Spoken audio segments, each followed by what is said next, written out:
خطیب اہل سنت حضرت علامہ اللهم صل على سيدنا ومولانا محمد وعلى آل سيدنا ومولانا محمد وبارك وسلم حمد و صلاۃ و عزتوں کی وسعت پر جلوہ فراز عامی مرتبہ ذی وقار محترم محتشم علماء کرام اور واجب الاحترام ذوی احتشام برادران اسلام، السلام علیکم ورحمۃ اللہ وبرکاتہ۔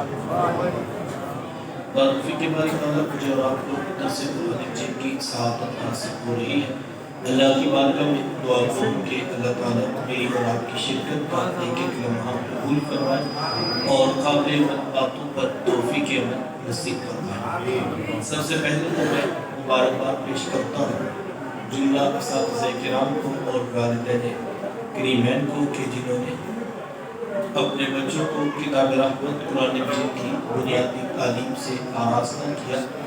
اللہ تعالیٰ اس سفر کا ایک ایک لمحہ قبول فرمائے اور جو کوششیں حفظ قرآن اور دین حقیقی کو سیکھنے کے لیے کی جا رہی ہیں، اللہ اس کی بہتر جزا کام کرنے والوں کو نصیب آمین۔ میں مختصر وقت میں کیونکہ قرآن کے عنوان سے ہی آپ کی توجہ چاہوں گا۔ وقت پہلے ہی کافی بیت گیا اور آپ لوگوں کو سر شام سے لے کر اب تک یہاں بیٹھنا نصیب ہو رہا ہے۔ میں بہت زیادہ طویل خطاب نہیں کرنا، مختصر سے 5 باتیں ہیں جو میں آپ کے گوش گزار کر کے اپنی بات مکمل کر دوں گا، اس دعا کے ساتھ کہ اللہ تعالیٰ مجھے اور آپ کو قابل عمل باتوں پر توفیق عمل نصیب فرمائے۔ قرآن مجید کے بنیادی طور پر ایک بندہ مومن پر 5 حقوق ہیں جسے ہر شخص کو ضرور ادا کرنا چاہیے۔ قرآن مجید کا پہلا حق یہ ہے کہ اس کو اللہ کی لایا کتاب ماننا چاہیے، اس کے لفظ اور حرف حرف کی صداقتوں پر مکمل یقین ہو کہ یہ رب کا کلام ہے اور اس میں شک نام کی کوئی گنجائش باقی نہیں رکھی گئی، اور یہ اعجاز صرف اور صرف کتاب رحمت قرآن مجید کو ہی حاصل ہے۔ بڑے سے بڑا مصنف بھی جب کوئی کتاب لکھتا ہے تو اس کے شروع میں یا اس کے آخر پر یہ بات لکھنے پر مجبور ہو جاتا ہے کہ اگر آپ اس کتاب میں کوئی غلطی پائیں تو جلد اطلاع کر دیں تاکہ آئندہ ایڈیشن میں اس کا ازالہ کیا جا سکے۔ یہ نفس آپ کو دنیا کی ہر کتاب میں دکھائی دے گا، لیکن یہ اعزاز صرف قرآن مجید کو حاصل ہے کہ پہلا صفحہ کھولیے تو کتنا خوبصورت کلام ہے۔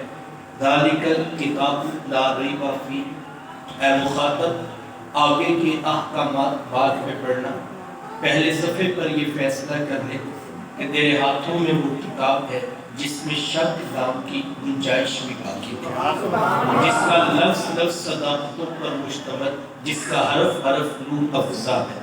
سورج مغرب سے تو طلوع ہو سکتا ہے لیکن قرآن مجید کی بتائی ہوئی کوئی بات کبھی بھی غلط ثابت نہیں ہوگی، اور یہ احساس صرف میں نے قرآن مجید کو ہی دیکھا کہ اس کتاب کو حاصل ہے۔ تو بڑے ہر کسی امت کو آپ دیکھیں تو کسی امت کے پاس اپنے نبی کا کوئی معجزہ اصلی صورت میں موجود نہیں ہے۔ آسمانی کتب تھی تو ان میں بھی لوگوں نے اپنی مرضی کے مطابق تبدیلیاں کر لی، لیکن ہم آج بھی پوری دنیا کے سامنے سینہ تان کر کہہ سکتے ہیں ہمارے ہاتھوں میں وہی قرآن ہے جو ہمارے رسول کے سینہ نور پہ نازل کیا گیا، اور کسی مائی کے نال میں جرت نہیں، پورا لفظ بدلنا تو بڑے دور کی بات ہے، کوئی اس کی زبر یا زیر بھی نہیں ہٹا سکتا، اور اس کا عملی تحفظ کا مظاہرہ چند دن کے بعد رمضان المبارک کی آپ تراویح میں دیکھ سکتے ہیں۔ ایک حافظ صاحب آگے قرآن پڑھ رہے ہوتے ہیں اور ایک حافظ صاحب پیچھے سن رہے ہوتے ہیں، نہ پڑھنے والے کے ہاتھ میں قرآن ہے نہ سننے والے کی آنکھوں کے سامنے قرآن ہے، لیکن جیسے ہی زبان سے زبر کی بجائے زیر نکلتی ہے تو پیچھے والے حافظ صاحب بول پڑتے ہیں کہ جناب یہاں زبر نہیں، یہاں زیر لکھی ہوئی۔ مجھے اچھی طرح یاد ہے ہمارے بچپنے میں ایک حافظ صاحب ہمارے محلے میں تراویح سناتے تھے تو ان کی منزل بڑی پختہ تھی، ویسے تو سامنے کی ضرورت نہیں پڑتی تھی، لیکن پھر بھی مسجد والے مدرسے والوں کو کہہ کر ایک حافظ صاحب بطور سامع ضرور کھڑا کرتے تھے۔ ایک سال جب رمضان آیا تو مسجد والے نے مدرسے والوں کو کہا کہ آپ ہمیں کوئی حافظ صاحب ضرور بھیجیے۔ تو جو حافظ صاحب بھیجے گئے وہ کم سن عمر کے تھے، کوئی پختہ عمر نہیں تھی، قد کاٹ بھی نہیں تھا۔ تو پہلے دن ہی مسجد کے نمازیوں میں اختلاف ہو گیا۔ بعض لوگوں کا کہنا تھا کہ ویسے تو ضرورت نہیں پڑتی ہے، لیکن اگر کبھی ضرورت پڑ بھی گئی تو یہ چھوٹا بچہ کیا لقمہ دے گا، لہٰذا مدرسے والوں کو کہیں کوئی بڑی عمر کا پختہ شخص جو ہے ہمیں بطور سامع دیا جائے۔ جب یوں اختلاف ہوا تو وہ حافظ صاحب آگے بڑھے اور وہ کہنے لگے کہ آپ میری عمر یا قد کاٹ نہ دیکھیں، آپ میرا قرآن سن کے دیکھیں۔ میں یہاں قرآن سننے آیا، بلکہ وہ کہتے تھے کہ میں مغرب کے بعد یہاں آ جاؤں گا، آپ پہلے میرا پارا سنا کریں، اگر میں سنا دوں تو مجھے اجازت ہو کہ میں لقمہ دے سکتا ہوں، اور اگر میں نہ سنا سکوں تو میں خاموش ہوں۔ لوگوں نے کہا بات تو ٹھیک ہے، جب شریعت کی گنجائش ہے، اجازت ہے، تو کیا ہوا اگر قد کاٹ نہیں؟ تو خیر وہ حافظ صاحب بھی بطور سامع کھڑے ہو۔ تو جب ایک دن قاری صاحب پڑھ رہے تھے، انہیں کوئی متشابہ لگا یا کیا ہوا، تو پیچھے سے وہ حافظ صاحب بول پڑے، انہوں نے پھر پڑھا، وہ پھر بول پڑے، وہ پھر پڑھے، وہ پھر بول پڑے۔ ایک ہی رکعت میں جب 2-3 بار بھی تکرار ہوا تو قاری صاحب نے کھڑے کھڑے سلام پھیر دیا اور پرجلال لہجے میں کہا کہ ذرا الماری سے قرآن مجید نکال کے۔ ایک شخص آگے بڑھا، اس نے الماری سے قرآن مجید نکالا اور لا کر جو ہے وہ قاری صاحب کی خدمت میں پیش کیا۔ قاری صاحب قرآن مجید کھولنے لگے کہ وہ حافظ صاحب آگے بڑھے اور انہوں نے قرآن مجید کے اوپر ہاتھ رکھ دیا اور کہنے لگے حضرت ایسے نہیں، پہلے کوئی تیسرا شخص بطور منصف یہاں کھڑا ہے، میں بتاؤں گا کہ میں کیا پڑھا رہا تھا اور آپ بتائیے گا آپ کیا پڑھ رہے ہیں۔ اتنا پختہ یقین، اللہ اکبر۔ حضرت عیسیٰ علیہ السلام نے کہا تھا مالک میں نے ایک ایسی امت کا تذکرہ پڑھا ہے جن کی انجیلیں ان کے سینے میں محفوظ ہوں گی، تو مالک وہ امت میری امت کر دے۔ اللہ کی رحمتوں نے جواب دیا نہیں، وہ تو میرے پیارے احمد کی امت ہے۔ یہاں 7 سال کا بچہ ہوتا ہے، الحمد کی الف سے لے کر والناس کی سین تک مکمل قرآن یاد ہوتا ہے۔ اللہ اکبر۔ تو خیر پہلے حافظ صاحب نے پڑھا، پھر اس چھوٹے بچے نے پڑھا، اور جب قرآن مجید کھولا گیا تو وہ چھوٹا بچہ سچا نکلا۔ کہا حضرت یہی تو کہہ رہا ہوں، آپ زبر پڑھ رہے ہیں اور میں زیر پڑھ رہا ہوں۔ سبحان اللہ۔ عمر کا فرق اپنی جگہ پر، لیکن پڑھنا وہی ہوگا جو سونے محمد کی زبان سے نکلا۔ کوئی بادشاہ ہے، کوئی امیر ہے، کوئی غریب ہے، کوئی عالم ہے، اس میں کسی کے لیے کوئی گنجائش، وہی پڑھنا ہوگا جو رب نے اتارا۔ اللہ اکبر۔ یہ اعزاز اور جس کتاب کا میں تعارف آپ کو کروا رہا ہوں، 14 صدیاں بیت گئی۔ آج سائنس کی بڑی پرواز ہے، ٹیکنالوجی جانے آسمانوں کو چھونے لگی، لیکن آج تک 14 صدیوں میں کوئی شخص کوئی ایک بات نہیں لگ سکتا جو قرآن کے خلاف ہو۔ حقیقت جب کھلے گی وہ قرآن کی تحلیف پہ کھلے گی۔ اللہ اکبر۔ میرے امام نے کہا تھا تیرے سامنے یوں دبے نچے فصحاء عرب کے بڑے بڑے، کوئی جانے کے منہ میں زبان نہیں بلکہ جسم میں جان ہے، کسی میں ہمت نہیں کہ قرآن کا مقابلہ نہ سکے۔ تو قرآن مجید کا پہلا حق یہ ہے کہ اس کو اللہ کی لا ریب کتاب، بے عیب کتاب مانا ہے۔ قرآن مجید کا دوسرا حق یہ ہے صحت لفظی کے ساتھ، مخارج کی صحیح ادائیگی کے ساتھ، اس کو اوپر سے دیکھ کر پڑھنا سیکھا ہے، اور یہ قرآن مجید کا دوسرا حق ہے۔ اور یہ چیز ہم اپنے اسلاف کی زندگیوں سے سیکھ سکتے ہیں۔ صحابہ بڑا خوبصورت قرآن پڑھا کرتے ہیں، اور یار ویسے وہ پڑھتے بھی کیوں نہ، انہوں نے قرآن سیکھا بھی تو صاحب قرآن سے۔ جتنا کامل استاد ہوتا ہے شاگرد بھی تو اسی طرح کامل ہوتا ہے۔ کیا خیال ہے جن کے استاذ مکرم نبیوں کے بھی امام، وہ کتنا خوبصورت قرآن پڑھتے ہیں۔ اس عنوان پر بڑا معتبر نام ہے حضرت ابی بن کعب رضی اللہ عنہ، بڑا خوبصورت قرآن پڑھتے ہیں۔ ایک دن گھر بیٹھے قرآن مجید کی تلاوت کر رہے تھے کہ گلی سے اللہ کے رسول صلی اللہ علیہ وآلہ وسلم کا گزر ہوا۔ آقا کریم علیہ السلام کے کانوں تک جب ان کی تلاوت کی آواز آئی تو میرے حضور وہی رک کے قرآن سننے لگے۔ سبحان اللہ۔ صبح جب ملاقات ہوئی تو حضور فرمایا کہ ابی آپ قرآن بڑا خوبصورت پڑھتے ہیں، یار وہ کتنا خوبصورت پڑھتے ہوں گے جن کو اللہ کے رسول فرمان ہے کہ آپ سونا پڑھیں۔ ہمارے دوست ہیں تو وہ حافظ قرآن ہیں، تو وہ کہتے ہیں میں عمرہ کرنے گیا تو جو لوگ گئے ہیں ان کی آنکھوں میں یقیناً منظر جاگ اٹھا ہوگا کہ ظہر کی نماز کے بعد مسجد نبوی شریف میں مختلف قاری صاحبان حلقے بنا کر قرآن سکھا رہے ہوتے ہیں اور لوگوں کا تلفظ اور لہجہ ٹھیک کروا رہے ہوتے ہیں۔ تو وہ حافظ قرآن تو وہ کہتے ہیں کہ میں ظہر کی نماز پڑھ کے نکلنے لگا، ایک قاری صاحب نے مجھے یوں ہاتھ سے اشارہ کیا تو میں ان کے قریب پہنچا تو انہوں نے مجھے کہا کہ آپ فاتحہ شریف پڑھ کے سنائیں۔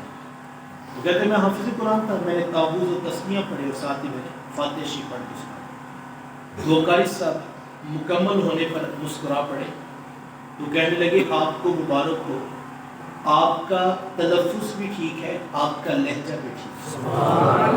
تو وہ قاری صاحب جب یہاں پاکستان آئے تو یہ بات لوگوں کو سناتے اور خوشی سے چولہے نہ سماتے اور کہتے اب پاکستان کے قاری مانے یا نہ مانے، مجھے محبوب جی کی مسجد کے قاری صاحب نے کہا ہے کہ تیرا تلفظ بھی ٹھیک ہے، تیرا لہجہ بھی ٹھیک ہے۔ کیا خیال ہے یار، جن کو ان کی مسجد کے قاری صاحب کہہ دیں وہ تو خوشی سے پھولے نہ سمائیں، اور جن کو محبوب خود کہیں ابی تو بڑا سونا پڑتا ہے۔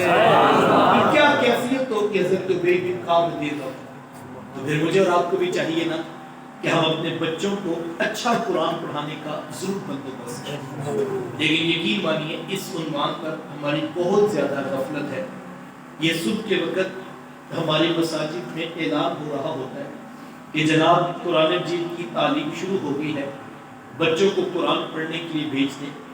اس وقت دل خون کے آنسو ہوتا ہے کہ یہ وقت بھی امت پر آنا تھا۔ تین بار منت بھرے لہجے میں اعلان کر کے قرآن مجید کی تعلیم کے لیے بلایا جاتا ہے۔ کیا کبھی کسی پرائیویٹ اسکول والوں نے بھی یوں اعلان کیا؟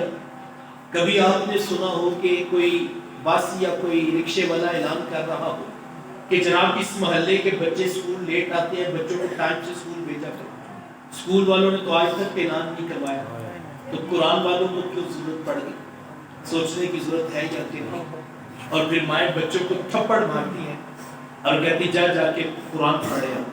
بچے کی آنکھوں میں آنسو ہوتے ہیں، میلے کچیلے کپڑے اس نے پہنے ہوتے ہیں اور بعض اوقات رات کپڑوں میں پیشاب کیا ہوتا ہے اور وہ انہی کپڑوں کے ساتھ مسجد کی طرف آ رہا ہوتا ہے اور اس کے ہاتھ میں اس کتاب کا پارہ ہوتا ہے جس کے بارے حکم ہے کہ لا یمسہ الا المطہرون، اس کو بے وضوئی کی حالت میں کوئی چھو بھی نہیں سکتا۔ اور پھر مسجد کے اندر کی جو حالت ہے وہ بھی ناگفتہ بھی۔ ایک قاری صاحب بیٹھے ہیں، 60-70 بچے ان کے سامنے بیٹھے ہیں، آدھا گھنٹہ کلاس کا ٹائم ہے۔ کوئی صاحب فہم مجھے بھی یہ بات سمجھائے کہ آدھے گھنٹے میں 60-70 بچوں کا سبق کیسے سن لیا جاتا ہے؟ ایک بچے کے حصے میں 1 منٹ بھی پورا نہیں آتا، اور پچھلا سبق سننا بھی ہے، آگے کچھ نہ کچھ پڑھانا بھی ہے۔ اور اگر قاری صاحب گروپ بندی کر کے بچوں کو کوئی نماز یا دیگر دعائیں سکھانا چاہیں تو مائیں دروازوں تک پہنچ جاتی ہیں کہ سارا دن اس کو آج ہی سکھانا تھا، آپ کو نہیں پتا کہ بچہ اسکول جانے میں لیٹ ہو گیا۔ یہ ہمارے رویے ہیں قرآن مجید کی تعلیم کے حوالے سے۔ اچھا، یہ تو تصویر کا ایک رخ ہے، اب تصویر کا دوسرا رخ بھی ملاحظہ کیجیے۔ وہی بچہ جب گھر واپس پلٹتا ہے، ماں جلدی سے بچے کو پکڑتی ہے، اس کو نہلاتی ہے، اس کی آنکھوں میں سرما، اس کے بالوں میں تیل لگاتی ہے۔ رات سے یونیفارم پریس کیا ہوا تھا، کہیں باپڈا والے لائٹ نہ بند کر دے اور بچہ اسکول جانے میں لیٹ نہ ہو جائے۔ اس کو اسکول کا یونیفارم پہناتی ہے، ٹائز کو اسکول کے یونیفارم کی لگائی جاتی ہے، جرابیں اس کو وہی دی جاتی ہیں جو اسکول والوں نے بتائی ہیں، پالشڈ شوز اور بیج بھی لگایا جاتا ہے، لنچ باکس اس کے بیگ میں رکھا جاتا ہے، واٹر کین اس کی بغل پہ لٹکائی جاتی ہے، باپ اٹھتا ہے 20 روپے خرچی اس کی جیب میں ڈالتا ہے، اس کو موٹر سائیکل پہ بٹھا کے 7 بجے اسکول چھوڑ کے آتا ہے، 2 بجے وہاں سے چھٹی، 3 بجے ٹیوشن سینٹر، 6 بجے وہاں سے چھٹی، اور ہفتے کے بعد ماسٹر صاحب کو فون کر کے بھی پوچھتا ہے کہ میرا بیٹا پڑھائی میں ٹھیک جا رہا ہے۔ میں نہیں کہتا بچوں کو اسکول نہ بھیجیں، ان کو ضرور اسکول بھیجیں، لیکن کبھی تنہائی میں اتنا ضرور سوچئے گا کہ صبح رب کے قرآن کے لیے کتنا وقت نکالا تھا اور شام تک دنیاوی تعلیم کے لیے ہم کتنے تڑپتے رہے، اور پھر کل کو ماں باپ آ کے کہتے ہیں کہ جناب بچہ ماں کی بات نہیں سنتا، اور ماں کہتی ہے اس کو باپ سے بات کرنے کی بھی تمیز نہیں آئی، تو جناب ہمیں تو کچھ ملا ہی نہیں ہے۔ بوڑھا باپ کہتا ہے جناب میرے ہاتھوں پہ تو چنڈیاں پڑ گئی مزدوریاں کر کر کے، لیکن یہ دوستوں کے پاس بیٹھنا تو کوئی کام سمجھتا ہے، لیکن بوڑھا باپ بیمار پڑا ہوا ہے، اس کی اس کو کوئی خبر نہیں ہے۔ ہماری تو جناب ساری محنت ضائع ہو گئی ہے، تو میں کہتا ہوں آپ کی محنت ضائع نہیں ہوئی۔ وہ کہتے ہیں ہمیں کیا ملا، ہمارے پڑھنے میں کیا پڑا، ہمیں تو کچھ بھی حاصل نہیں ہوا۔ تو میں کہتا ہوں کہ آپ کی محنت ضائع نہیں ہوئی۔ وہ کہتے ہیں کیسے؟ میں کہتا ہوں آپ نے فیس بھری ہے کیمسٹری پڑھانے کی، اسکول میں ٹیوٹر اس کو انگلش اور ریاضی سکھاتا تھا، اور گھر میں آ کے وہ کمپیوٹر چلانا سیکھتا تھا۔ آپ کی محنت تو تب ضائع ہوتی کہ بچے کی میٹرک میں سپلی آ جاتی، آپ کی محنت تو تب ضائع ہو جاتی کہ اس کا کالج میں داخلہ نہ ہوتا، اور آپ کہتے کہ جناب اتنے پیسے بھرے ہیں لڑکا کالج میں داخل ہی نہیں ہوا، تو آپ کی محنت تو تب ضائع ہوتی۔ لیکن یہ والا تو مسئلہ نہیں ہے، بچہ میٹرک بھی کر گیا، ایف اے بھی کر گیا، بی اے کر کے نوکری بھی لگ گیا، آپ کہہ رہے ہیں کہ یہ ماں کی بات نہیں سنتا، ماں کہتی ہے اس کو باپ سے بات کرنے کی بھی تمیز نہیں۔ توجہ چاہوں گا معذرت کے ساتھ جناب، کیمسٹری نہیں بتاتی ماں کی سستی کا، یہ فزکس نہیں بتاتی کہ باپ کی سستی کا، ریاضی کا کوئی کلیہ نہیں بتاتا ماں باپ کے ساتھ بات کیسے کرنی ہے۔ یہ سبق فزکس، کیمسٹری، بایو یا ریاضی نے نہیں پڑھانا ہوگا، یہ سبق یا رب کے قرآن نے یا محمد کی میٹھی بولی سے سنانا۔ لیکن نہ ہم نے قرآن پڑھایا، نہ ہم نے حدیث پڑھائی، اور نتیجہ وہ مانگ رہے ہیں جو قرآن اور حدیث سے پیدا ہو۔ دیکھو سادہ سی بات ہے، آپ صبح اٹھ کے پیٹرول پمپ پہ چلے جائیں اور آپ اس کو کہیں یار 1 درجن انڈے اور 1 بریڈ دے دو، تو وہ کیا کہے گا بھائی صاحب یہاں سے چیزیں نہیں ملتی، آپ کسی بیکری پہ چلے جائیں۔ اگر آپ بیکری پہ جائیں اور کہیں جناب 1 لیٹر پیٹرول دے دیں، وہ کہے گا بھائی صاحب یہاں سے چیزیں نہیں ملتی، آپ کسی پمپ پہ چلے جائیں۔ لیکن یہ بھی غلط بات ہوگی کہ بندہ بریڈ لینے کے لیے پیٹرول پمپ پہ چلا جائے، پیٹرول پمپ کے لیے بریڈ لینے آ جائے۔ بات سمجھا دی؟ آپ ضرور اسکول بھیجیں بچے کو، میں کب کہتا ہوں نہ بھیجیں، ضرور بھیجیں، یہ لازمی ہے، اس کے بغیر گزارے نہیں ہے، لیکن یہ طے ضرور کر لیں کہ اسکول سے ملے گا۔ آپ کے بچے کو اسکول ضرور جانا چاہیے، یہ کب کوئی کہتا نہ جائے، اسکول جائے، کالج جائے، یونیورسٹی جائے، ڈاکٹر بنے، انجینئر بنے، لیکن یہ طے کر لیں اس کے بعد ایک کاغذ کا ٹکڑا ملے گا جس کی بنیاد پہ آپ کا بچہ 60، 70، 80 ہزار روپیہ کما دے گا۔ اگر آپ چاہتے ہیں بچے کی آنکھوں میں حیا پیدا ہو، اگر آپ چاہتے ہیں بچے کا لہجہ ادب والا ہو، اگر آپ چاہتے ہیں اس کا موبائل کا استعمال ٹھیک ہو، اگر آپ چاہتے ہیں اس کی خلوت بھی پاک ہو، اس کی جلوت بھی خوبصورت ہو، تو جناب اس کو آکسفورڈ کے سلیبس کی ضرورت نہیں، اسے صفحہ کے چوترے کے سلیبس کی ضرورت ہے۔ اسے سنت محمد کا قرآن پڑھائیں، اسے رسول اللہ کی حدیث پڑھائیں، یہ نتیجہ قرآن اور حدیث سے پیدا ہوگا۔ قرآن مجید کا دوسرا حق یہ ہے کہ صحت لفظی کے ساتھ، مخارج کی صحیح ادائیگی کے ساتھ اس کو اوپر سے دیکھ کر پڑھنا سیکھا جائے۔ قرآن مجید کا تیسرا حق یہ ہے معنی مطلب، مفہوم اور ترجمہ پڑھنے کا بندوبست کریں۔ یہ بنیادی چیز ہے جو ہمیں آج تک نہیں سمجھا۔ جب تک قرآن مجید ترجمے کے ساتھ ہم پڑھنا نہیں سیکھیں گے یہ مسئلہ کبھی نہیں۔ آپ اتنے لوگ بیٹھے ہیں، سر شام سے بیٹھے ہیں، میں آپ کو داد دیتے ہوئے کہنا چاہوں گا خدا را زندگی میں قرآن ترجمے سے پڑھنے کا مزاج کریں۔ آج ہمارا المیہ یہ ہے، ہم نے قرآن سمجھ کے پڑھا ہی نہیں، ہمیں پتہ ہی نہیں کہ قرآن میں لکھا کیا ہے۔ یہی وجہ بسا اوقات ہمارے محافل کے اندر قاری صاحب تلاوت کر رہے ہوتے ہیں اور بعض اوقات وہ ان آیات پر مشتمل تلاوت ہوتی ہے جن میں عذاب الہی کا تذکرہ ہوتا ہے اور وہ موقع ہوتا ہے اس وقت استغفار پڑھی جائے، لیکن ہمیں تو پتہ ہی نہیں ہوتا کہ پڑھنے والا کیا پڑھ رہا ہے اور بتانے والا کیا بتا رہا ہے۔ ہمیں تو صرف اتنا پتہ ہوتا ہے کہ جب قاری صاحب رکیں گے تو ہم نے زور سے سبحان اللہ کہنی ہے اور نوٹ پھینکنے ہوں کیمرے کے آگے۔ ہمیں پتہ ہی نہیں ہوتا کہ پڑھنے والا کیا پڑھ رہا ہے اور بتانے والا کیا بتا رہا ہے، اور یہی وجہ ہے کہ ہم آج تک قرآن کا ترجمہ نہیں سیکھ پائے۔ یقین جانیے ہمارے یہاں ٹرینڈ کیا بن گیا، ایک قاری صاحب آتے ہیں تو وہ ایک سانس میں 6 آیتیں پڑھ کے سناتے ہیں، اور جب ان کا رنگ سرخ ہو جاتا ہے اور سانس پھول جاتی ہے تو ہم دعا دیتے ہیں واہ واہ کمال ہو گیا۔ یہ تو جناب یوگا کی پریکٹس سے بھی ہو سکتا ہے، 6 آیتیں ایک ایک سانس میں پڑھنا، یہ کوئی کمال تو نہیں تھا۔ یہ ایک آرٹ ہوگا، یہ فن ضرور ہوگا، لیکن اس کا قرآن فہمی سے کوئی تعلق۔ دوسرے قاری صاحب آتے ہو کہتے ہیں اچھا 6 آیتیں پڑھیے، میں آپ کو 7 پڑھ کے سناتا ہوں، کوئی 2 سورتیں اکٹھی ایک سانس میں پڑھ کے سناتا ہے۔ میں کہتا ہوں زیادہ نہ ہم کر سکیں، کم از کم اتنا ہی کر لیں کہ جب قاری صاحب تلاوت کے لیے آیا کریں تو ہم ان کو کہ حضرت ہمیں کوئی شوق نہیں، ہمیں کوئی اعتراض نہیں، آپ 6 آیتیں پڑھیں یا 5 آیتیں پڑھیں، آپ ایک سانس میں ایک آیت پڑھیں، لیکن یہ ترجمے والا قرآن سامنے رکھ لیجیے، جون سی آیت پڑھے اس کا ساتھ میں ہمیں ترجمہ بھی بتا، کم از کم 15-20 منٹ جو محفل میں تلاوت ہوتی ہے، ہر محفل میں کم از کم ایک سورت کا ترجمہ ہی ہم سن لیں، اور کم از کم ہمیں یہ تو پتا ہو کہ رب نے کہا کیا۔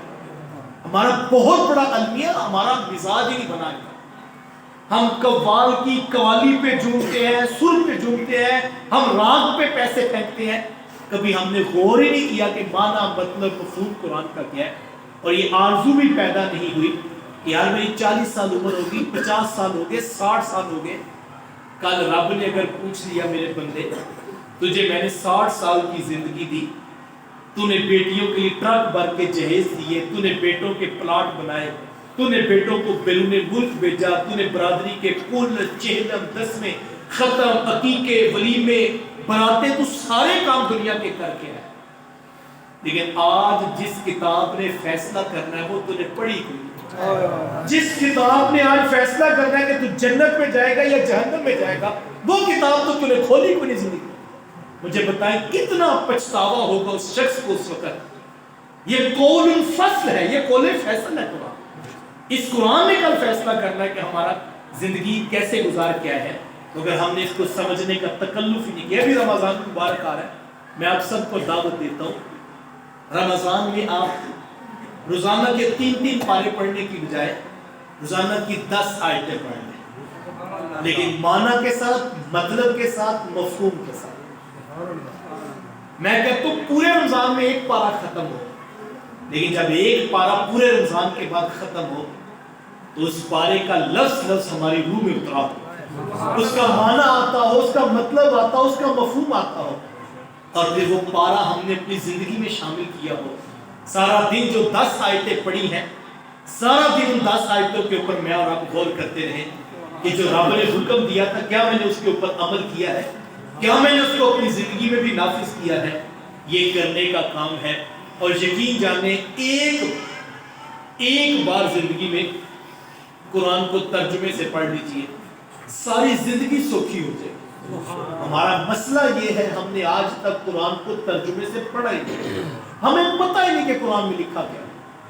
یقین جانیے یہ موبائل کے اندر کبھی میسیج آ جاتا ہے اور وہ انگلش میں لکھا ہوتا ہے، تو جن کو انگلش نہیں پڑھنی آتی وہ فوری ایسا بندہ تلاش کرتے ہیں کہ جس کو جو ہے وہ انگریزی جانتا ہوتا ہے، تو اس کو فوری پوچھتے ہیں یار اس کا کیا مطلب ہے، تو وہ کہتا ہے کہ یہ کمپنی والوں نے ایک میسج کیا، پرومو میسج ہے، اس کا تمہیں کوئی فائدہ نہیں۔ وہ کہتا ہے بتاؤ تو صحیح اس کا مطلب کیا ہے؟ وہ کہتے ہیں بھائی اس کا کوئی فائدہ نہیں، بس فارورڈ میسج ہے۔ تو وہ کہتے ہیں یار کوئی نہ کوئی تو معنی ہوگا، کوئی نہ کوئی مطلب تو ہوگا، بتاؤ تو صحیح کہ اس کا معنی کیا ہے، مطلب کیا ہے۔ یار ایک کمپنی نے جس کی ہم صرف سم استعمال کر رہے ہیں، اس کا میسج آ جائے تڑپ لگ جاتی ہے کہ کہا کیا ہے۔ جس رب نے پیدا کیا ہے 30 پارے اس نے میری اور آپ کی ہدایت کے لیے اتارے، کبھی خیال ہی نہیں آیا کہ رب نے کہا کیا۔ کاش ہم اس کے اوپر غور تو کرے، ترجمہ سیکھے تو صحیح، معنی اور مطلب کے اندر ہم اترنے کا مزاج تو پیدا کریں کہ اس کا مفہوم کیا ہے۔ خدا را قرآن مجید کو ترجمے سے پڑھنے کا مزاج پیدا کریں، علماء کی صحبت میں بیٹھیں۔ اور میں کہتا ہوں اگر آپ کو کوئی کلاس باقاعدہ ترجمہ کی میسر نہ آ سکے تو کوئی بات نہیں، میں آپ کو کہتا ہوں روزانہ خود اردو ترجمے والا قرآن مجید لیں، 2 آیتیں 4 آیتیں 6 آیتیں 10 منٹ 15 منٹ اپنی دکان پہ رکھ لیں، دفتر میں رکھ لیں، مزدوری والے اڈے پہ رکھ لیں۔ یہ رمضان کا خاص موسم آ رہا ہے، اس کے اندر 30 دن کوئی ناغہ نہ ہو، ترجمے والا قرآن مختص کر لیں، روزانہ اس کے اوپر نشان لگائیں، جہاں سے سمجھ نہ آئے نشان لگائیں، جہاں سے سمجھ نہ آئے نشان لگائیں، جہاں سے سمجھ نہ آئے نشان لگائیں۔ 15 دن بعد 20 دن بعد کسی عالم سے وقت لے کر اس کے صحبت میں بیٹھیں اور ان کو کہیں حضرت یہ میں نے 15 صفحے پڑھے ہیں، میں نے 10 صفحے پڑھے ہیں، پہلے میں بتاتا ہوں جو مجھے سمجھ آئی ہاں ہے، آپ مجھے بتا دیں جو میں نے سمجھا ہے کیا وہ میں نے صحیح سمجھا ہے، اور جو نہیں سمجھ آیا آپ مجھے وہ سکھا دیں۔ میں کہتا ہوں مہینے میں 1 گھنٹہ یہ لمبی رات کی محفل کی بجائے روزانہ قرآن ترجمے سے پڑھیں، مہینے بعد 1 گھنٹہ کسی عالم کی صحبت میں بیٹھیں اور اپنا قرآن ترجمے سے شروع کریں۔ میں دعوے سے کہتا ہوں 1 مرتبہ زندگی میں قرآن مکمل نہیں ہوگا کہ قرآن آپ کی ساری زندگی بدل کے رکھ دے۔ سبحان اللہ۔ مسئلہ یہ ہم نے آج تک قرآن پڑھا ہے، خدا را قرآن سے جڑ جائیے، یہ وہ کتاب ہے جس نے کل فیصلہ کرنا ہے، اس کتاب کے مطابق جنت اور جہنم ہے، اور کل یہ عذر نہیں قبول کیا جائے گا مجھے پتہ نہیں تھا۔ کل پوچھا جائے گا تجھے دنیا جہاں کے سارے فارمولے آتے تھے، کاروبار، فصلیں، پنچایتیں، عدالتیں، کچہریاں، پلاٹوں کی خرید و فروخت، دنیا کے سارے کام تجھے آتے تھے، اور ایک وہ کتاب بھی نہیں تجھے پڑھنی آئی جو سب نے کہا ہم نے اتاری ہے تیرے لیے اور آسان کر کے اتاری ہے، اور یہ آسان اس لیے کی ہے کہ تم نصیحت پکڑ لو۔ تو مجھے اور آپ کو غفلت سے نکلنا ہے۔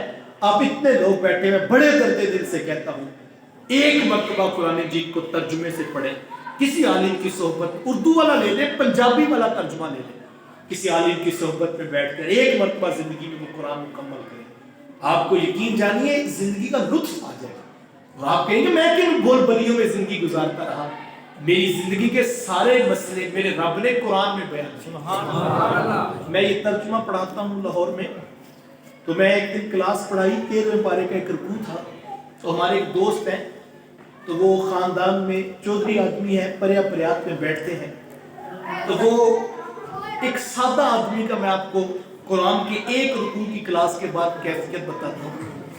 تو وہ کہنے لگے کہ میں تو آج قرآن کا یہ رکوع پڑھا ہے، تو کہتے ہیں کہ زندگی گزر گئی ان کاموں میں، پریا میں بیٹھتے ہیں، صلح و صفائی کے معاملات میں، کہتے ہیں ساری زندگی اپنے دماغ پہ زور ڈالتے رہے، کاش قرآن کا یہ ایک رکوع پہلے پڑھا ہوتا، سارا کچھ تو رب نے قرآن میں لکھا، سب کچھ تو رب نے قرآن میں بتایا کہ یہ معاملات زندگی کیسے گزرنے ہیں، تو کاش کہ ہم قرآن مجید کو پڑھیں۔ ہمارا مسئلہ یہ ہے ہم اپنی مرضی سے زندگی گزاریں، آج ہماری پریشانی کی وجہ یہ ہے، اگر ہم قرآن کو سمجھ کے زندگی گزارتے زندگی اتنی مشکل نہ ہوتی، لیکن ہمارا مسئلہ یہ ہم نے قرآن کے مطابق گزاری، وقت سمٹ گیا۔ قرآن مجید کا چوتھا حق یہ ہے سمجھنے کے بعد اس کے اوپر عمل کیا جائے، صرف سمجھنے تک نہیں، یہ نہیں کہ ایک آیت کے اوپر 3 گھنٹے تقریر کر سکتا ہوں لیکن عمل نہیں کرتا، فائدہ پھر بھی حاصل نہیں ہوگا۔ آج ہمارا المیہ یہ ہے کہ تقریریں بہت ہیں، محفلیں بہت ہیں، عمل کچھ نہیں، سینکڑوں کلپس ہم روزانہ سنتے ہیں، 10 اسٹیٹس ہم نے لگائے ہوئے ہیں، درجنوں گروپوں کے اندر ہم موجود ہیں، روزانہ پورے پنجاب کے خطیبوں کے کلپس ہمیں آتے ہیں اور ہم سنتے بھی ہیں، لیکن زندگی بدل نہیں رہی۔ وجہ کیا ہے؟ ہم عمل نہیں کرتے۔ کاش ہم عمل پیرا ہو جائیں اور قرآن کے مطابق عمل کرنے کا مزاج پیدا کیا۔ لیکن ہمارا مزاج کیا بننا تھا؟ عمل والا۔ آج دکھڑا اس بات کا بھی ہے کہ آج ہم عمل سے بیزار ہوتے جا رہے ہیں، اور اب حالت یہ ہے کہ یہ آپ کے لاہور شہر میں میں نے خود اپنے کانوں سے تقریر سنی کہ ایک صاحب گلا پھاڑ پھاڑ کے کہہ رہے تھے کہ جناب عشق والے اور ہوتے ہیں اور عمل والے اور ہوتے ہیں۔ ہم نے یہ لائن لگا دی، بیٹا اس میں ایکو آف کر، ایک ساتھ ہی بات بس کر، جزاک اللہ۔ تو ہم نے یہ ایک لائن لگا دی اور ہم نے کہا کہ یہ عشق والے ہوتے ہیں اور یہ عمل والے ہوتے ہیں، اور ہم نے الگ الگ کر دی۔ اور جتنے بے عملے ہیں وہ تو مطمئن ہم تو عشق والے ہیں، اور جو عمل کر رہے ہیں بلکہ ان کو تانا دیتے ہیں تیرا عشق ہی کوئی نہیں، ہمارا تو عشق بڑا مضبوط ہے۔ بات دکھ کی ہے، لیکن مجھے کل کسی نے فون پر بات ہو رہی تھی، اس نے کہا جتنے بے عملے ہیں سارے اپنے آپ کو عاشق کہتے ہیں، جتنے بے نمازی ہیں سارے اپنے آپ کو عاشق کہتے ہیں۔ میں نے نمازی کو کبھی عشق کا دعویٰ کرتے دیکھا ہی نہیں، وہ اس کو عشق سمجھ آیا، اس کی ہمت ہی نہیں پڑتی وہ کہ میں عاشق ہوں۔ لیکن جتنے بے، کتنی بڑی بات ہے، میں خاموش ہو گیا اس کی بات۔ اس نے کہا آپ تجربہ کر کے دیکھ لیں، جو 5 وقت کا نمازی وہ کبھی نہیں کہتا میں عاشق ہوں، وہ بیچارہ ڈرتا رہتا ہے، وہ نماز پڑھ رہا ہے۔ اور جتنے بے عملے ہیں قبروں پہ چرس پی رہے ہیں، بھنگ پی رہے ہیں، اور ادھر سے لے کے اس نے کہا چلتے جاؤ، یہ سارے دعوے دار ہیں عشق رسول۔ مجھے اور آپ کو دیکھنا پڑے گا، ہمیں رکنا پڑے گا، ہمیں اس پہ سوچنا پڑے گا۔ کاش کہ ہم، یہ کتنا بڑا اعزاز ہے، کائنات عالم اس سے بڑا اعزاز کوئی نہیں کہ بندہ حضور کا عاشق ہو، اس سے بڑی بات کون سی ہے؟ لیکن اس اتنے بڑے دعوے کے ساتھ، دیکھو میں آپ کو کہوں میں ایم پی ہوتا ہوں، اس دعوے کے ساتھ مجھے کوئی کردار اس معیار پہ بھی آنا پڑے گا، جو جتنا بڑا دعویٰ کرے اس کو اس معیار پہ بھی آنا پڑے گا۔ تو اگر میرا اور آپ کا یہ دعویٰ ہے تو مجھے اور آپ کو اپنے اندر بھی اترنا ہوگا اور عمل کے ساتھ اس پر دلیل فراہم کرنا ہوگا۔ میرا اور آپ کا عشق کیا ہوگا؟ نوٹ گرتے رہے تو تقریر لمبی ہوتی رہتی ہے۔ 60,000 میں آیا ہوا عاشق عشق کی سندیں بانٹ رہا ہوتا ہے، اور جنہوں نے وقت لیا ہوتا ہے ان کو بڑے اچھی طرح پتا ہوتا ہے یہ کتنے میں بکنگ ہوئی اور کتنا عشق گرج رہا ہے اس وقت، اس کو بڑی تسلی ہوتی ہے جس نے ٹائم لیا ہوتا ہے۔ لیکن ہمارا مسئلہ یہ، ہم پھر بھی آنکھیں بند کر کے سبحان اللہ کہہ رہے ہیں اور ہم مطمئن ہوتے ہیں۔ کاش ہم اس کے اوپر دیکھیں ہمارا عشق کیا ہوگا جناب؟ اللہ اکبر۔ کائنات عالم میں سب سے بڑے عاشق رسول ہیں جناب ابو بکر صدیق، جناب عمر، جناب عثمان ولی رضی اللہ تعالیٰ عنہ۔ کتنے بڑے عاشق، اتنے بڑے عاشق کہ جنہوں نے محبوب کے وضو کا پانی بھی نیچے زمین پہ نہیں گرنے دیا، کتنا بڑا عشق ان کا۔ اور جانتے ہیں کہ ان کا عمل کیا تھا؟ اللہ اکبر۔ محبوب منبر پہ کھڑے ہوتے ہیں اور ایک شخص حضور علیہ السلام کے سامنے کھڑا، حضور علیہ السلام نے ان کو مخاطب کر کے کہا صاحب نیچے بیٹھو۔ حضور نے تو سامنے والے شخص سے کہا تھا، لیکن ایک شخص گلی سے گزر رہا تھا، محبوب کی آواز آئی نیچے بیٹھ جاؤ، وہ عاشق وہاں گلی میں بیٹھا۔ یہ ہوتا ہے عشق۔ عاشق نے آواز سنی کہ محبوب کی مرضی ہے کہ بیٹھ جاؤ، عاشق نے قدم اٹھانا بھی توہین سمجھی اور عاشق وہیں پہ بیٹھ گیا۔ ایک عاشق کا ایک پاؤں مسجد کے اندر تھا، ایک باہر تھا۔ محبوب کی آواز ہے نیچے بیٹھ جاؤ، عاشق وہیں پہ بیٹھ گیا۔ عاشق ہر کوئی آپ ہے، پر عاشق بندہ مر کے، زہر پیالہ کوئی نہیں پیندا پر عاشق پیندا پر کے۔ عشق عمل سکھاتا ہے صاحب۔ جملہ تو تلخ ہے، اس نے کہا جو عشق ابھی تک آپ کو بستر سے اٹھا کے مسجد تک نہیں لا سکا، خیال کیجئے گا وہ قبر سے اٹھا کے جنت تک کیسے پہنچا۔ مجھے اور آپ کو دیکھنا پڑے گا وہ عشق جو نعرے کے وقت تو جوش پکڑتا ہے، وہ عشق جو جلوس دھرنے اور ربیع الاول کی جھنڈیوں پر تو نظر آتا ہے، وہ فجر کی مسجد میں نماز کے لیے کیوں نہیں نظر آتا؟ وہ فجر کے وقت کیوں نہیں نظر آتا؟ اس عشق کو ایک دن روکنا چاہیے نا، اور پوچھنا چاہیے کہ تو 60,000 والے خطیب کے لیے تو مجھے آمادہ کرتا ہے، تو 40,000 والے نعت خواہ بلانے کے لیے تو میری نیٹ جوب سے نوٹ نکلواتا ہے، تو بڑے اشتہار کے وقت تو مجھے اٹھاتا ہے کہ عشق بڑا کامل ہونا چاہیے، تو مجھے الیکشن کمپین کے لیے تو 2 مہینے لگواتا ہے، تو مجھے فجر کے وقت کیوں نہیں اٹھاتا؟ اس عشق کو پوچھنا چاہیے نا۔ جس کا مطلب اگر وہ نہیں اٹھاتا فجر میں تو میاں اپنے آپ سے دھوکہ نہ کرو، وہ عشق نہیں، وہ کچھ اور ہے۔ عشق جب روح میں اترتا ہے پھر عشق مالک کی دہلیز تک پہنچاتا ہے، عشق عمل کی راہیں آسان کرتا ہے، عشق محبوب کی ادا پہ مر مٹنے کا جذبہ دیتا ہے۔ وہ مجھے کسی نے کہا جناب کہ اگر اتنی داڑھی بھی رکھ لے تو کام چل سکتا ہے، میں نے کہا آپ عشق میں بھی کام چلانے کی بات کرتے ہیں، ہم تو عشق میں یار بنانے کی بات، محبوب راضی ہوتے، یہ کیا بات ہوتی ہے؟ انہوں نے تو جانیں مار دی تھی اور ہم ابھی تک یہی نہیں فیصلہ کر پا رہے ہیں، تو اس کا مطلب ہے کہ ہم ابھی کسی اور جگہ پہ ہیں۔ عشق روحوں میں اترا ہو تو بات کچھ اور ہوتی ہے، عشق عمل کی راہیں آسان کرتا ہے۔ قرآن مجید کا 5واں حق یہ ہے اس کی تبلیغ کی جائے، اس کی دعوت اوروں کو دی جائے، اور یہ ایک پورا مضمون ہے لیکن میں ایک مثال کے ساتھ بات مکمل کروں گا۔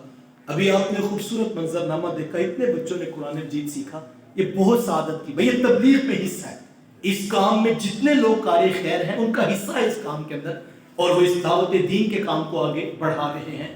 میں یہ فیصلہ آباد میں درس دیا تھا، فجر کی نماز کے بعد آدھا گھنٹہ درس دیا، تو میں قاری صاحب کے حجرے میں جا کے بیٹھا تو دیکھتے دیکھتے باہر صحن کے اندر 70-80 کے قریب بچے پھٹیوں پہ قرآن لے کر بیٹھ گئے۔ بڑی خوشی ہوئی کہ صبح صبح اتنی ماؤں نے بچوں پہ اٹھا کے بھیج دیا اور بچے قرآن پڑھنے کے لیے بیٹھ گئے، لیکن ابھی میں حجرے میں ہی بیٹھا تھا، کوئی آدھا گھنٹہ گزرا ہوگا کہ قاری صاحب بھی وہاں پر آ گئے، اور میں نے کہا کہ حضرت وہ کلاس ہو گئی ہے؟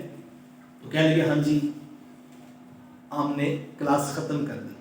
تو میں نے کہا کہ مجھے حاضری لگانے کی بھی آواز آ رہی تھی، تو کہتے ہاں جی ہمارا نظام ہے، پہلے حاضری ہوتی ہے اور آخر پر دعا بھی ہوتی ہے۔ تو میں نے کہا آپ ناراض نہ ہوئیے گا، آدھا گھنٹہ کلاس کا ٹائم تھا، 70-80 بچے تھے، تو کتنا سبق آپ نے سنا ہوگا، ایک بچے کو 1 منٹ بھی نہیں ملا، حاضری بھی لگی اور آخر پر دعا بھی، اور آدھے گھنٹے میں بچے بھی گھر چلے گئے۔ تو قاری صاحب کہنے لگا میرے سے ناراض نہ ہو، میں نے کئی مرتبہ مسجد انتظامیہ کو کہا ہے کہ صرف 2-2 ہزار روپے کو 2 حافظ میں اپنے ساتھ اپنے شاگرد رکھ لیتا ہوں، تو صبح وہ بچوں کا پارے والوں کا سبق سن لیا کریں گے اور میں قاعدے والوں کا ناظرہ اور قاعدہ ٹھیک کروا دوں گا۔ لیکن ہماری مسجد والے کہتے ہیں کہ ہم الگ سے 2000 روپے ماہانہ افورڈ نہیں کر سکتے ہیں۔ تو میں نے کہا ہم ٹھیک کہتے ہیں، پورا مہینہ قرآن پڑھانے والا الگ سے 2000 روپے ہم افورڈ نہیں کر سکتے، یہ مہنگا بہت ہے، لیکن سالانہ جلسے کے خطاب کے لیے 1 گھنٹے کی تقریر کے لیے ان پڑھ جاہل قسم کا خطیب ہمیں 70,000 میں بلانا پڑے یا 80,000 میں، ہم سب کے پاس فنڈ موجود ہے۔ کراچی سے آئے ہوئے 2 نعت خواں 20-20 منٹ کے لیے منتیں کر کے سٹیج پہ کھڑے کرنے پڑے، ہم سب کے پاس فنڈ موجود ہے۔ ہر مسجد والوں کے پاس 11ویں کے نام کی ایک دیگ کا فنڈ ہر مہینے موجود ہے، لیکن فنڈ موجود نہیں ہے تو قرآن پڑھانے کے لیے نہیں۔ وہ کیا کسی نے کہا تھا تم نے خود ہی تو زمین میں انسانوں کے سر بوئے ہیں، تم نے خود ہی تو زمین میں انسانوں کے سر بوئے ہیں، اب فصل خون اگلتی ہے تو شکوہ کیسا، جو ہم نے دیا پھل وہی اتارنا پڑے۔ ہم سب مسجدوں سے گزر کے آئے ہیں اور ہم سب مسجدوں میں کسی دور میں پڑھنے گئے تھے، لیکن اگر آج ہمیں اوپر سے دیکھ کے ناظرہ بھی پڑھنا نہیں آتا تو مجھے اور آپ کو سوچنا چاہیے کہ ہمارا نظام کیا ہے۔ ہم سب ادھر سے گزر کے آئے ہیں نا، ماں باپ نے تو بھیجا تھا مسجد میں قرآن پڑھنے، لیکن ہم ویسے جو ہے وہ بڑھ کے مارتے ہیں اور کہتے ہیں جناب ہم پوری حکومت الٹ کے رکھ دیں گے اور ہم جو ہے وہ ایسا نظام لائیں گے کہ پوری پاکستان کیا ہم تو مسجد اقصی بھی فتح کر لیں گے، لیکن حالت یہ ہے کہ ہماری مسجد کے اندر ناظرہ پڑھانے کا بھی بندوبست نہیں، اور ہم جو ہے وہ بات کرتے ہیں اور پورا ملک ہلا کے رکھ دیتے ہیں۔ یہاں پر تو کسی حکومت کی کوئی جو ہے وہ غفلت نہیں، یہ تو میرا نظام تھا، یہ تو میں نے ٹھیک کرنا تھا نا، لیکن اگر 26 کروڑ عوام جو ہے وہ ہم ٹھیک کرنا چاہتے ہیں، جبکہ حالت یہ ہے کہ ہم اپنے 10 بچوں کو بیٹھ کے ناظرہ پڑھانے کے لیے اچھا حافظ بھی نہیں دے سکے، تو پھر مجھے اور آپ کو سوچنا پڑے گا۔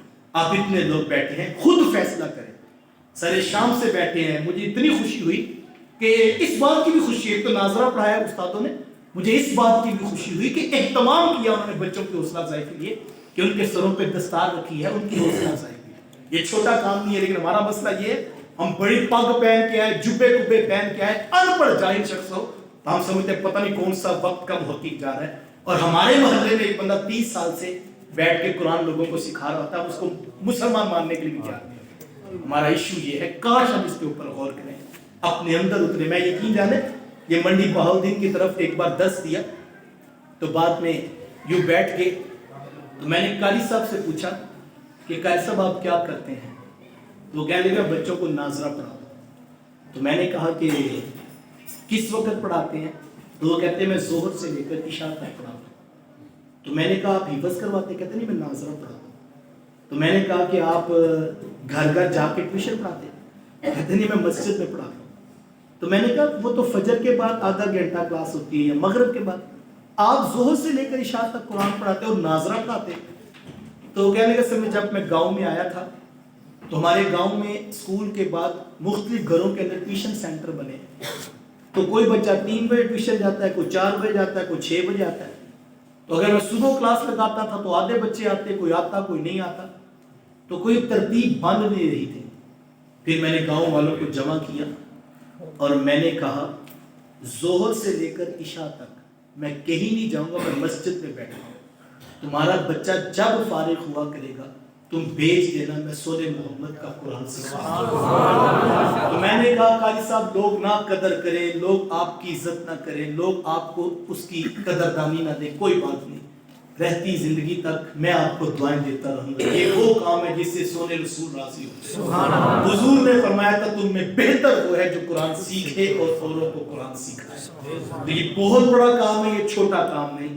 علماء موجود ہیں، آپ موجود ہیں. میں آپ کو بڑے درد دل سے کہوں گا کہ خود قرآن سیکھیں، ناظرہ سیکھیں، ترجمہ سیکھیں، مفہوم سیکھیں اور ایک اچھا خوبصورت نظم بنا لیں.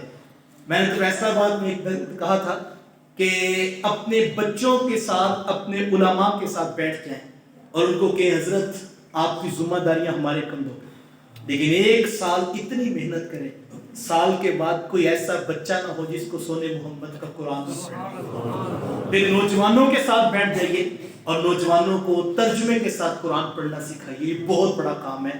آئیے قرآن سے جڑ جائیے، قرآن کی دعوت میں اپنے حصے کا چراغ روشن کیجیے.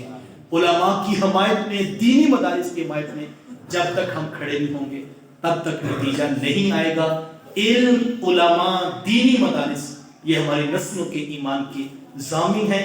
آئیے ان کے ساتھ شانہ بشانہ کھڑے ہو کر اپنے حصے کی شمع روشن کریں.